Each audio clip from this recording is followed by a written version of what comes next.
ആശാനെ എന്ത് കോപ്പറാണ്ടി കാണിച്ചോണ്ടിരിക്കണത്? എക്സർസൈസ്. എന്താ ആശാനെ പോയിച്ചോണ്ടിരിക്കണത്? എടാ ഇവിടെ ഭയങ്കര കൊതുകടാ, അതുകൊണ്ട് കൊതുക് കടിച്ചാലേ നമ്മുടെ ഹെൽത്ത് എല്ലാം കംപ്ലൈന്റ് ആവും. ഓ പിന്നെ നിങ്ങളെ ഇളങ്കുളത്ത് ജിമ്മിൽ പോവില്ലേ? അത് കൊതുക് വളർത്ത് കേന്ദ്രമല്ലേ, നിങ്ങൾക്ക് അറിയാൻ പാടില്ലേ? അവിടെ നിങ്ങൾ പോയിക്കൂലേ? നീ ഈ ബോഡി കണ്ട 10 വർഷമായിട്ട് ജിമ്മിൽ പോയി നല്ല നിപ്പ, നല്ല നിപ്പ്. നീ ഇപ്പൊ പോകുമ്പോഴത്തിന്റെ ആളായ നീ പോടാ. ആശാൻ പട്ടണം പണി ചെയ്യാ. നീ ഇന്നലെ എവിടെയായിരുന്നു? ഞാൻ ഇവിടെ തന്നെ ഉണ്ട്. ഇന്നലെ സ്വാതന്ത്ര്യ ദിനമായിരുന്നല്ലോ. അതിന് കൊടി ഉയർത്താനായിട്ട് നിന്നെ കണ്ടില്ലല്ലോ.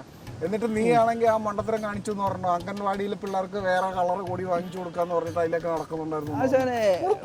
ആശാനെ ഒന്ന് ചിന്തിക്കും, ഇത്തിരി മൂള ഉണ്ടല്ലോ നിങ്ങൾക്ക്. ഈ എപ്പോഴും 3 നേരം കൊടിക്ക് ഒരു മാറ്റം വേണം. അത് ഈ കൊടിയുടെ കളറൊന്നും അങ്ങനെയൊന്നും മാറ്റാൻ പറ്റൂല. നീ പറയുന്ന പോലെയല്ല, ഇത് പാർലമെന്റ് കൂടി പാസ്സാക്കിയ കൊടിയാണ്. പിന്നെ പിങ്കാളി വെങ്കയ്യ എന്ന് പറഞ്ഞ ഒരു മനുഷ്യനാണ് ഇത് ഉണ്ടാക്കിയത്.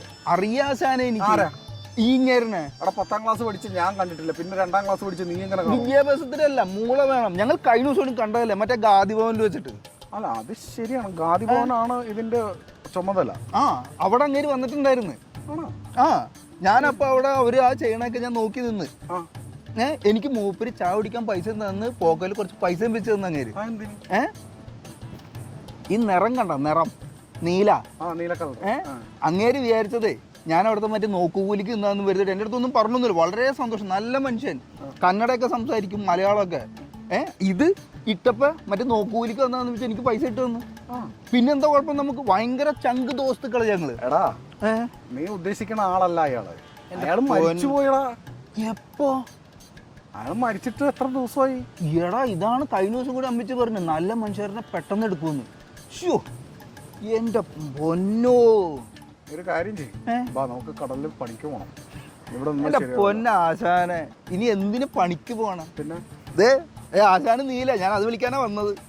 അവിടെ പോയി വെറുതെ നോക്കി നിന്നാ മതി. പോക്കറ്റിൽ പൈസ തരും, ചായ കുടിക്കാൻ പൈസ വേറെ തരും. എടാ മറ്റേ നയിക്കാതെ ഉണ്ടാക്കിയാലേ അത് പിള്ളേർക്ക് വയറ്റത്തും ദഹിക്കൂല. പിള്ളേർക്ക് കൊടുക്കണ്ട, നമുക്ക് കഴിക്കാൻ പാടില്ല.